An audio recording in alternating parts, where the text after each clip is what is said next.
하나님의 말씀 이사야서 6장 1절부터 13절 말씀입니다.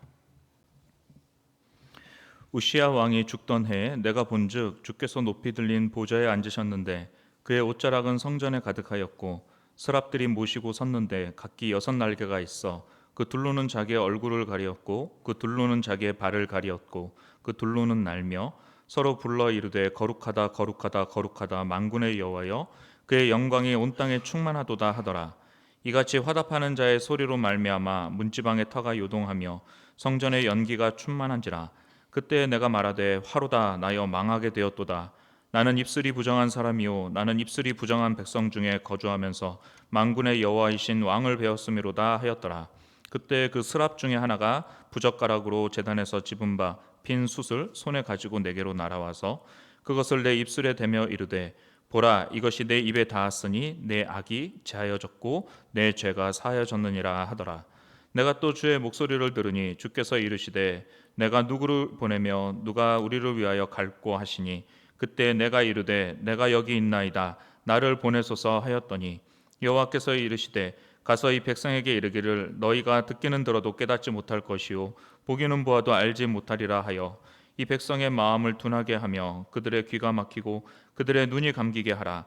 염려하건대 그들이 눈으로 보고 귀로 듣고 마음으로 깨닫고 다시 돌아와 고침을 받을까 하노라 하시기로 내가 이르되 주여 어느 때까지이니까 하였더니 주께서 대답하시되 성읍들은 황폐하여 주민이 없으며 가옥들에는 사람이 없고 이 토지는 황폐하게 되며 여호와께서 사람들을 멀리 옮기셔서 이 땅 가운데 황폐한 곳이 많을 때까지니라. 그 중에 10분의 1이 아직 남아 있을지라도 이것도 황폐하게 될 것이나 밤나무와 상수리나무가 배임을 당하여도 그 그루터기는 남아 있는 것 같이 거룩한 씨가 이 땅의 그루터기니라 하시더라. 아멘.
거룩한 씨 이 땅의 그루터기라는 제목으로 말씀을 나누겠습니다.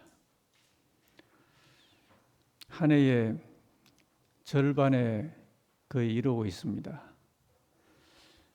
올해 들어와서 이 거의 반년을 지내는 지금까지 우리가 다 함께 참 엄청난 세월의 속도감을 느끼면서 반년을 달려왔습니다.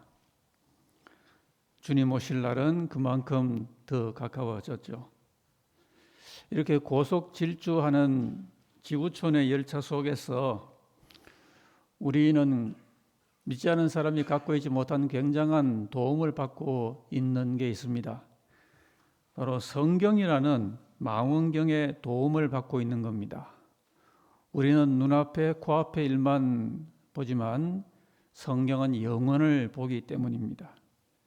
인간은 한 시대를 살지만 성경은 영원한 시간을 담고 있기 때문입니다.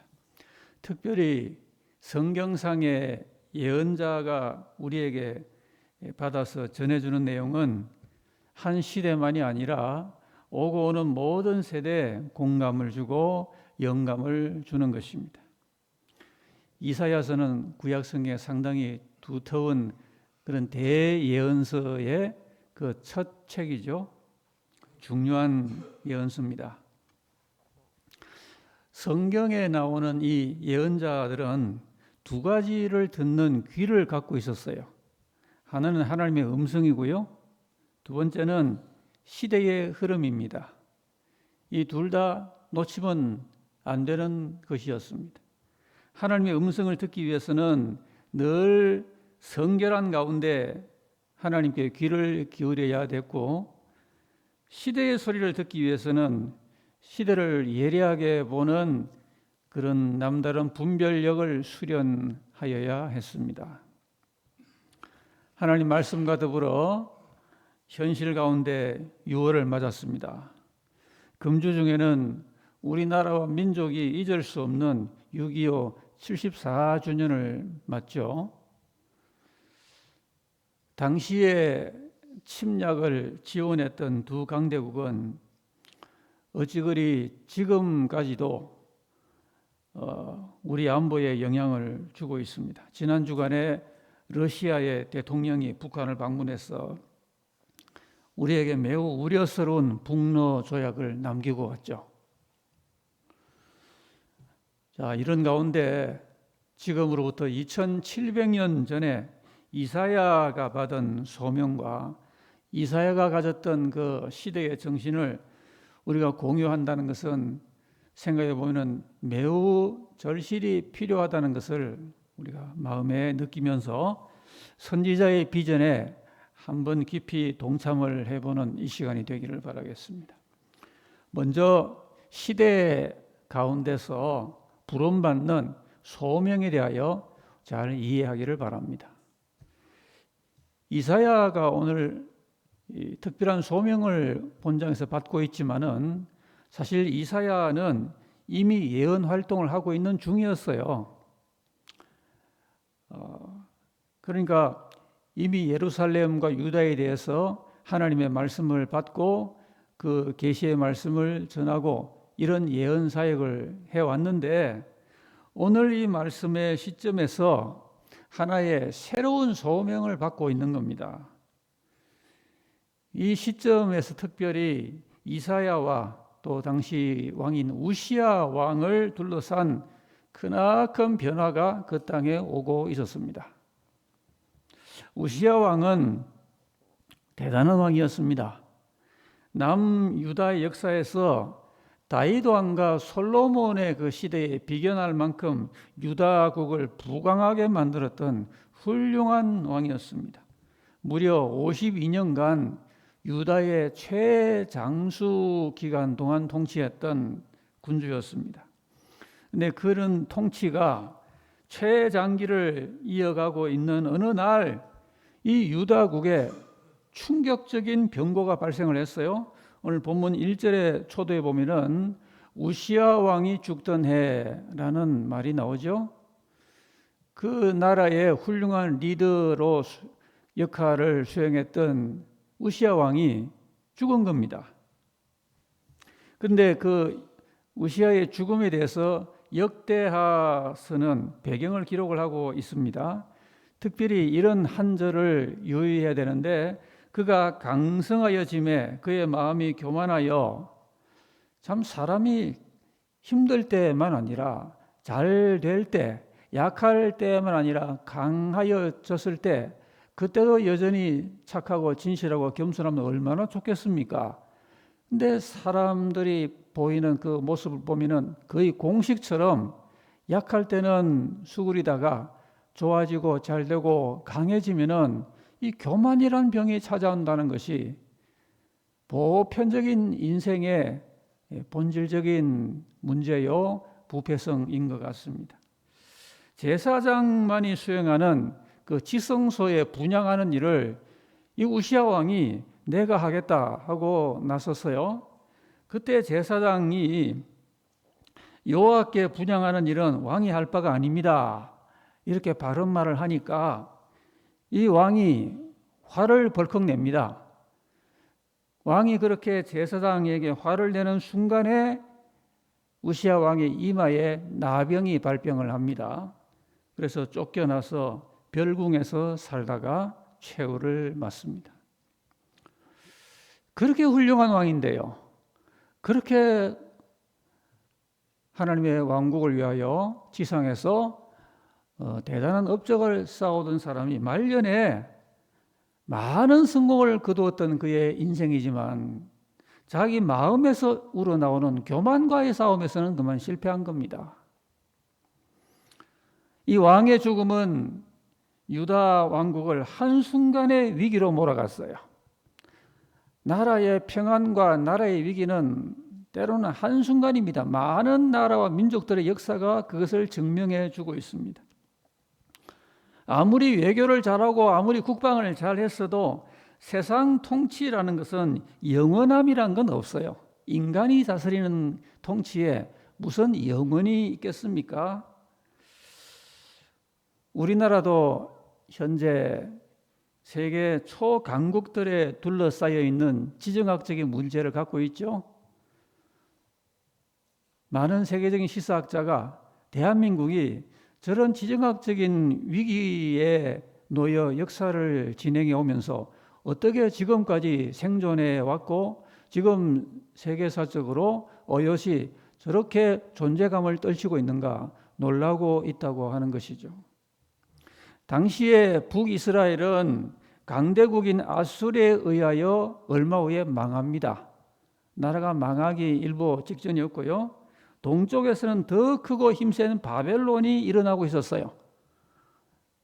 사실은 그 우시아의 업적에 유다 국민들은 잘 몰라서 그렇지 그 당시의 상황은 매우 위태로웠던 그런 국내외적인 시사의 현실을 보여주고 있었습니다.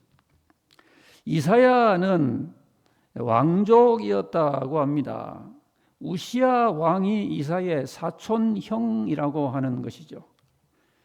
그러니까 그동안은 이사야가 예언 활동을 했을 때 아주 편하고 특별한 어려움이 없었을 겁니다. 우시야 왕 덕분에 사명을 감당해도 편안하게 잘 감당을 했고 현실에 안주해서 그 모든 현실에 그저 맞추어 가면서 사명을 수행해 왔을 겁니다. 그런데 그렇게 든든한 버팀목 같았던 우시야 왕이 죽었어요. 이제 이 상황을 맞고 이사야에게는 민족적으로만 아니라 개인적으로도 크나큰 충격에 쌓이지 않을 수가 없었어요. 이런 때에 이사야가 성전을 찾은 겁니다. 그렇게 우시야 왕이 죽음으로 이사야 자신뿐 아니라 온 유다 나라 전체에 위기 지수가 급격하게 치솟던 그런 때에 이사야는 하나님의 성전을 찾을 마음이 생겼습니다. 발걸음을 성전으로 옮겼습니다. 거기서 굉장한 체험을 하게 됩니다. 여러분, 우리가 성전을 찾고 하나님을 제대로 찾는 타이밍을 놓치지 말아야 됩니다. 언제 하나님 이름을 부를 것인지, 언제 성전 생활을 제대로 할 것인지 우리가 은혜 받는 이 하나님의 타이밍을 놓치지 말아야 하는 것입니다. 위기는 항상 하나님 앞에서는 기회입니다. 하나님께서는 언제 보통 많은 사람, 자기의 종들을, 자기 백성들을 부르시는 거 아니? 위기의 때에 부르시는 거예요. 저도 신학의 부름을 받은 때가 11.26 사건이 있었던 그 서울, 그리고 그 다음에 광주에서 국가적으로 계속 큰 사건이 일어났던 그런 때였음을 기억을 합니다. 신학을 갈 생각을 전혀 하지 않고 있던 저였지만 개인적으로 하나님께 부름을 받았었습니다. 개인적으로 국가적으로 풍전등화와 같던 그 당시에 그저 사람들은 국가적인 위기 앞에 전전긍긍만 하고 있을 그때에 이사야는 이래서 달랐습니다. 성전을 찾고 하나님을 찾았습니다. 지금이 하나님을 찾을 때라는 것을 기억했고, 지금이 성전을 떠나지 아니하고 성전 중심으로 은혜 받고 내 할 바를 감당해야 할 때임을 잊지 않았습니다. 성전에서 이사야는 전에도 하나님의 말씀을 받고 예언 활동을 했지만 참으로 크신 하나님을 만났어요. 하나님은 여전히 동일하시지만 하나님의 은혜를 체험하는 인간에게는 그 체험의 사이즈와 그 레벨과 차원이 같지 않은 겁니다. 이사야가 오늘 본장에서 만났던 하나님은 위대하신 하나님, 광대하신 하나님, 참으로 영광스러우신 하나님을 만났어요. 우리도 개인과 가정과 사회와 나라가 어려울 때 이사야처럼 하나님을 찾고 성전을 찾는 발걸음이 있어야 됩니다. 지금이 그때요, 지금이 은혜를 사모하고 지금이 하나님께 열심을 내야 될 때임을, 하나님으로부터 답을 얻을 때임을 우리가 잊지 아니하시면서 우리의 이 성전을 향한 사모하는 마음을 충만하게 우리가 회복을 받아야 되겠습니다. 시대 가운데서 소명을 받았어요. 그런데 이 소명과 함께 주어지는 은혜가 있었습니다. 하나님은 우리에게 어떤 소명이나 어떤 일감이나 역할을 주시기만 하고 손을 떼시는 분이 아니십니다. 뭔가를 주시는 거예요. 여러분, 나라에서 군인들에게 전쟁터로 보낼 때 달랑 몸만 보냅니까? 아주 최신 무기로 무장을 해서 보내지 않습니까? 자, 이 소명과 함께 하나님께서 어떤 은혜를 주시는가? 무엇보다 정화라고는 놀라운 은혜입니다. 성경에 보면은 하나님의 사람들이 소명을 받을 때 소명과 함께 보통 특별한 은혜가 임합니다. 그냥 부르시기만 하는 게 아니라는 말이죠. 이사야를 둘러싼 상황은 새로워졌어요. 50년이 넘게 나라를 평안하게 통치했던 왕이 죽었어요. 나라의 밑바닥부터 흔들리고 있는 상황이었어요. 이럴 때 하나님의 백성을 향하여 예언 활동을 해야 했던 이사야의 사명은 더 크고 엄중했습니다. 이런 특별한 상황에 특별한 소명을 감당하기 위하여 특별한 은혜가 필요했어요. 더 새로운 소명감이 필요했어요. 이사야에게 임한 은혜는 무엇보다도 정화의 은혜였습니다. 우리가 성경에 보면은 하나님께서 사람을 부르실 때 모든 소명의 원리가 정화입니다. 이게 이 세상에서의 어떤 소명, 국가적인, 사회적인, 인간적인 소명하고 다른 점이 이겁니다. 세상에서는 그저 많이 배우고 똑똑하고 유능하고 그러면은 환영하잖아요. 근데 하나님은 그런 것 다 이전에 정화를 먼저 요구하시기 때문에 하나님의 일은 정화되지 않으면은 감당조차 할 수 없는 것이기 때문에 새로운 소명을 위하여 새로운 더 깊은 차원의 정화를 허락하시고 그에게 부어주셨습니다. 깨끗함입니다. 주님은 요한복음 15장에서도 같은 말씀을 하셨어요. 물은 내게 붙어있어 열매를 맺지 않는 가지는 아버지께서 그것을 제거해 버리시고 물어 열매를 맺는 가지는 더 열매를 맺게 하려 하여 그것을 깨끗하게 하시느니라 그랬습니다. 깨끗하게 하신다 그랬어요. 하나님으로부터 우리가 받을 최우선적인 은혜는 하나님께서 우리를 깨끗하게 하시는 은혜를 사모해야 됩니다. 이건 놔두고 먼저 뭘 먹을까, 뭘 마실까, 돈 주세요, 물질 주세요, 건강 주세요, 다 필요합니다. 그러나 하나님이 먼저 주기를 원하시는 것, 우선순위가 있어요. 중풍병자를 주님이 고칠 때도 바로 병자를 고치지 아니하시고 소자야 내 죄사함을 받았느니라 하고 그를 깨끗하게 하신 다음에 중풍병에서 노연할지어다 자리를 들고 일어나라고 그를 치유하여 주셨지 않습니까? 하나님의 축복은 순서가 있는 거예요. 여러분 깨끗해지십시다. 개인도 교회도 깨끗해져야 하나님께 복을 받든지 무슨 사명을 받든지 깨끗해져야 됩니다.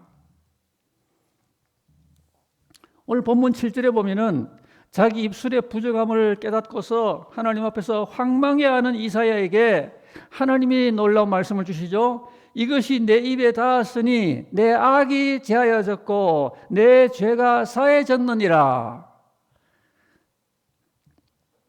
모든 사람 앞에 하나님이 이런 식으로 입술에다가 이렇게 해가지고 죄를 사하시는 건 아니에요. 공통점은 하나님께서 정화의 은혜를 이렇게 부어주셨다는 겁니다. 이런 하나님의 만져주시는 은혜를 디바인 터치, 거룩한 어루만짐이라고 부릅니다. 여러분 하나님은 우리를 멀리 떠나 계시지 아니하시고 우리에게 복을 주시려 할 때 우리를 만져주십니다. 예배 시간 때 만져주시고요. 아무도 없는 가운데 중요한 기도 제목을 붙들고 눈물 떨구면서 기도할 때 사람들은 무관심해도 하나님은 오셔서 거룩한 타칭을 허락하여 주시는 겁니다. 오늘 새로운 시대적인 소명에 부응하기 위해서 우리들에게도 하나님의 이런 만지심이 필요합니다. 하나님이 나를 어떻게 만지셔? 그렇게 불신앙적으로 생각하지 마시고요. 하나님은 오늘도 만져주십니다. 경험해 본 사람은 압니다. 하나님의 만지심을 힘입을 때 새로운 소명의 차원으로 나아갈 수가 있는 거죠. 그리고 또한 은혜가 이어 주어지는 것은 바로 부름과 응답입니다. 본문 8절에 보면은 하나님이 이렇게 말씀하시죠. 내가 누구를 보내며 누가 우리를 위해서 갈고, 그 말은 이사야에게 직접적으로 이사야 네가 가 이렇게 말씀을 하지 않고 조금 약하게 부르시는 것 같죠? 그냥 단도직입적으로 이사야 네가 가 이러면 그건 쉬울 텐데 이사야에게 하시는 말씀이에요. 그런데 그 문법적인 표현은 누가 우리를 위하여 갈고 내가 누구를 보내야 될까? 근데 이런 말을 받을 사람은 받는 겁니다. 듣는 사람은 듣는 거예요. 자기에게 적용할 사람은 적용하고 나에게 해당 안 돼라고 생각하는 사람은 해당 안 된다고 생각하는 겁니다. 하나님께서 자유의지적인 응답을 요구하신 거예요. 하나님은 이사야의 이 자진 응답을 이끌어 주기를 원하셨습니다. 이것도 은혜입니다. 왜냐하면 하나님 앞에 제대로 헌신하기 위해서는 자발적으로 해야 되기 때문입니다. 하나님이 무서워서 혹은 교회 누군가가 자꾸 시키니까 겁나서 그렇게 하는 것은 자발적이지가 않죠. 하나님께서 오늘 이사야에게 비록 직접적인 화법을 쓰지는 않으셨지만은 이렇게 부르시는 것도 강력한 소명이었습니다. 그때에 내가 이르되 내가 여기 있나이다. 나를 보내소서. 참 많은 크리스찬들이 애송하는 구절입니다. 이사야가 하나님 앞에 부름받을 때 이사야는 내가 여기 있다 그랬어요.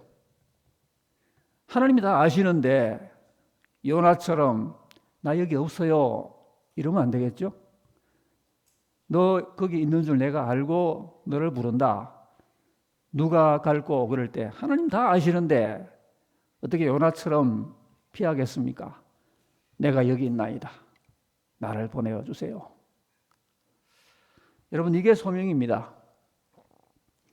하나님 앞에 그 소명을 온전히 신실하게 따르는 것이 영적인 숙명인 줄 알고 온전히 순종하여 충성하기로 자기의 모든 자유의지를 총동원하여 다짐하며 결단하는 것. 이게 소명자의 가장 중요한 기본입니다.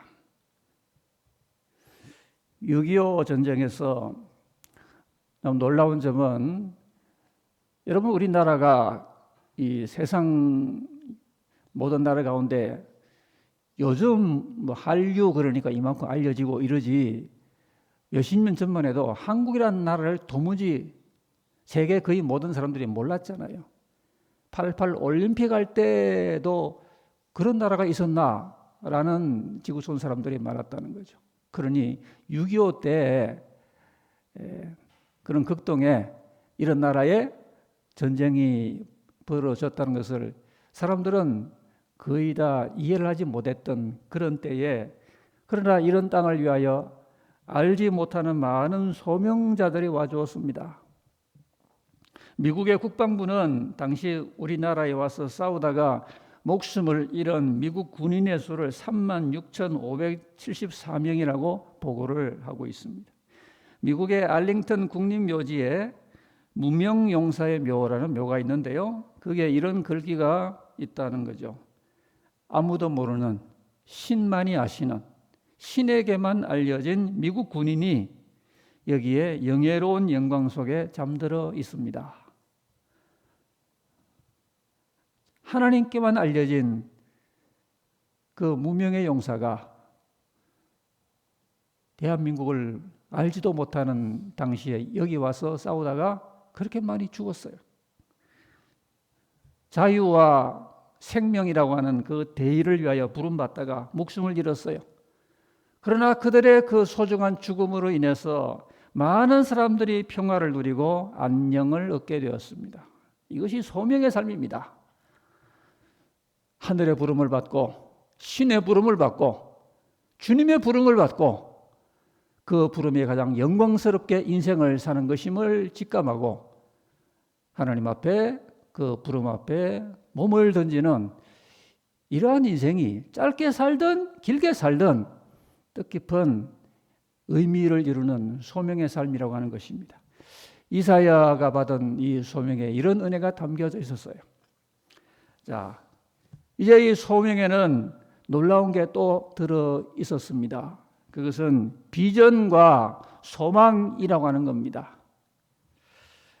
이사야가 성전에 들어갔을 때 눈이 열렸어요. 여러분, 사람의 육신의 눈만 있는 거 아닙니다. 사람이 육신의 눈이 어두웁니까? 안경도 쓰고 렌즈하고 이렇게 살지만 그건 육신의 눈만 해결할 뿐이지만 사람에게는 중요한 눈이 있어요. 마음의 눈이 있고요, 영적인 눈이 있죠. 이사야가 성전에 들어갔을 때 그의 영안이 확 밝아졌습니다. 야, 이런 은혜를 우리가 얼마나 사모해야 되겠습니까? 눈에 안 보이던 하나님이 너무 보입니다. 그 하나님을 사람들 앞에 저 예루살렘 거리에서 그렇게 자주 전하고 하나님의 계시라고 선포하며 예언 활동을 했는데요, 그러나 이런 체험은 갖지 못했어요. 근데 이 우시야 왕이 죽을 때 그런 위기감 속에서 성전을 찾아 성전에 들어가 하나님을 경외하는 마음으로 기도하며 머리를 숙이는 순간에 영안이 확 열립니다. 마치 밤모섬에서 요한에게 하나님의 계시의 영으로 그의 영적인 시야가 열리듯이 이런 놀라운 체험을 합니다. 그러면서 하늘과 땅의 두 가지 환상을 봅니다. 하늘은 천국 보좌의 비전을 보는 겁니다. 여러분, 땅은 초라한 곳입니다. 아무리 해가 지지 않은 나라라고 자랑을 해도요, 땅은 혼돈되고 땅은 하늘에 비견할 공간이 아닙니다. 초라한 곳입니다. 그러나 땅에 살던 예언자 이사야에게 하나님의 보좌의 영광이 보입니다.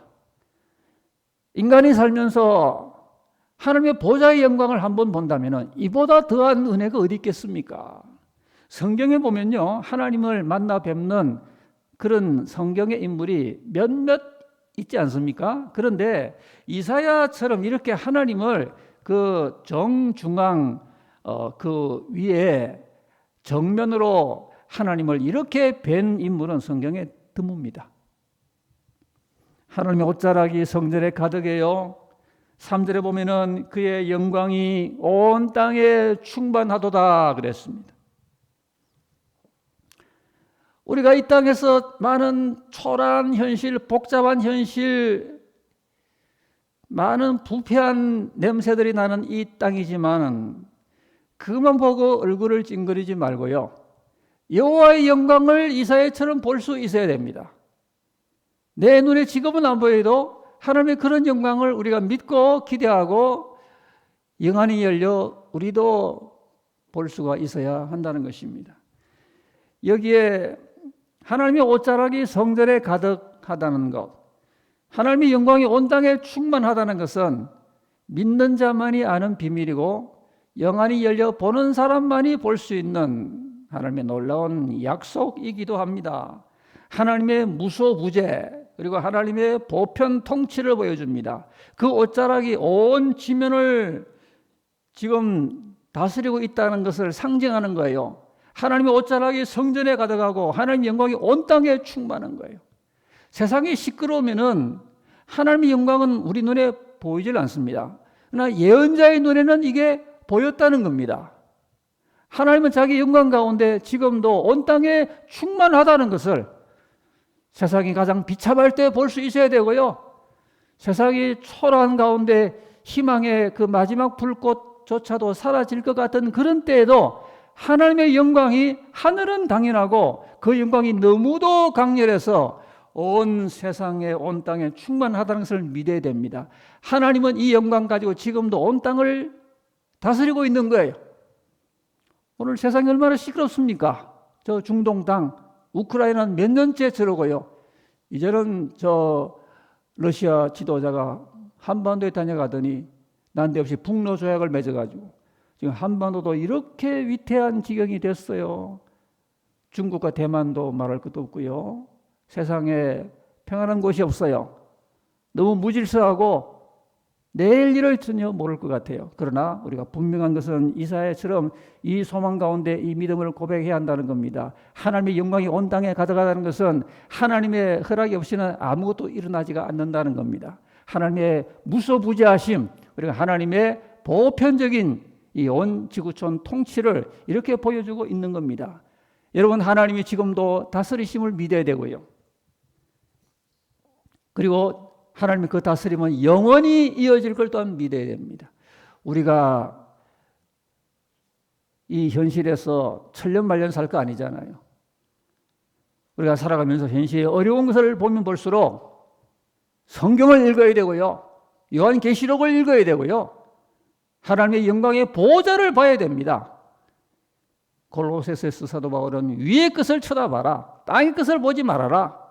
성도의 시선이 늘 위를 향하며 하나님의 영광을 바라보고 속히 오셔서 지금도 다스리지만은 장차 만물을, 만국을, 만민을 다스리실 것을 믿어야, 그런 하나님의 영광의 통치를 바라보아야 우리가 이 문제 많은 현실 세상에서 제대로 역할을 수행할 수가 있다는 것입니다. 그리고 남은 비전은 지상에 하나님께서 자기의 사람들을 남겨놓으셨다고 하는 남은 자의 비전입니다. 어려운 시기가 되면은 사람들은 볼 걸 잘 못 봅니다. 흑백 논리라는 말도 있지만은 흑 아니면 백, 또는 요즘 말로 도 아니면 뭐라 그럽니까? 그런 생각을 사람들이 가지게 된단 말입니다. 엘리야도 실패의 그런 마음가짐을 가졌던 적이 있었죠. 시대를 보니까 아합 왕과 이세벨이 통치하던 캄캄한 현실 가운데 이거 완전히 무너진 것 같아요. 자기만 남은 것 같아요. 나 혼자 얼마 전에 굉장한 승리를 경험하긴 했지만 내가 혼자 버틴다고 얼마나 시대가 뭐 달라질까? 완전히 낙담해서 하나님이여 차라리 저를 데려가세요. 그렇게 말할 정도로 엘리야도 이런 그 눈에 흙과 백만이 보이게 되었을 때 하나님이 그에게 새로운 비전을 열어주셨죠. 내가 바알에게 무릎 꿇지 않은 7,000명을 남겨뒀다. 남은 자의 비전. 이사야가 말씀을 전합니다. 근데 아무리 말씀을 전해도 그들의 귀가 막히고 그들의 눈이 감겨서 듣기는 해도 듣지 못하고 깨닫지 못하고 보기는 보아도 알지를 못합니다. 아무리 전해도 효과가 없습니다. 그러니 전하는 사람이 낙담합니다. 그러니 의인은 없고 하나도 없다라는 이런 생각이 들 정도가 아니겠습니까? 이때에 이사야가 아무리 예언 활동을 해도 앞으로 더더욱더 참 10분의 1조차 남은 것조차도 휩쓸려 갈 것이라고 하는 이러한 암울한 소식까지 들려오는 이때에 이사야가 그만 낙심할 수밖에 없는 이런 때에 하나님께서 놀라운 비전 한 가지를 그에게 더해 주신 것이 바로 남은 자의 비전입니다. 다 그렇지 않다는 거예요. 현재 인간의 눈으로 볼 때는 전부 실패한 것 같아도 하나님의 사전에는, 하나님의 단어에는 전부 실패란 건 없다는 겁니다. 늘 다시 일어날 수 있고 재기할 수 있는 그 건덕지가 남아 있다는 겁니다. 하나님 나라에도 바로 그와 같은 하나님의 영원한 뜻이 있다고 하는 것입니다. 오늘 본문 말씀이 그렇게 말하고 있어요. 이스라엘이, 북이스라엘은 지금 망하기 일보 직전이고 유다도 얼마 후에 바벨론에 의해서 멸망할 지금 그런 위기를 맞고 있지만은, 그러나 13절 말씀을 보면은 나무가 잘릴 때에 그루터기가 남아있는 것처럼 거룩한 씨가 남아있어가지고 그 땅에서 그루터기가 될 것이라고 하는 이 그루터기의 환상, 이 그루터기의 희망을 예언자에게 알려주고 있습니다. 그래서 유다는 70년 후에 고국으로 귀환을 하게 되고요. 그리고 마지막 때에는 나라가 회복을 받는 구원의 큰 역사가 일어날 것이라고 하는 이 남은 자로 인한 하나님 나라의 완성을 이사야는 이때 하나님으로부터 놀라운 비전으로 받게 됩니다. 이사야서에서는 이사야가 이날 받은 이 환상을 가지고 끝까지 66장까지 이사야의 그 사역과 그의 비전과 소망이 계속 맥을 이어가고 있다는 것을 우리가 발견을 합니다. 여러분, 남은 자에 대한 이 희망을 우리도 잊지 맙시다. 하나님의 나라에는 다 쓰러지는 법은 없어요. 남은 게 있고 그 남은 게 초랑같이 보이지만 그 남은 것이 나중에 천을 이루고 강국을 이루는 겁니다. 이 남은 자가 우리를 다시 일으켜 세우고요. 거기에 모든 실패를 밑거름 삼아서 하나님의 나라를 위하여 우리도 남은 자를 위한 한 모퉁이 사명을 감당하라고 우리에게 소명과 더불어 은사와 능력까지 베풀어 주시는 겁니다.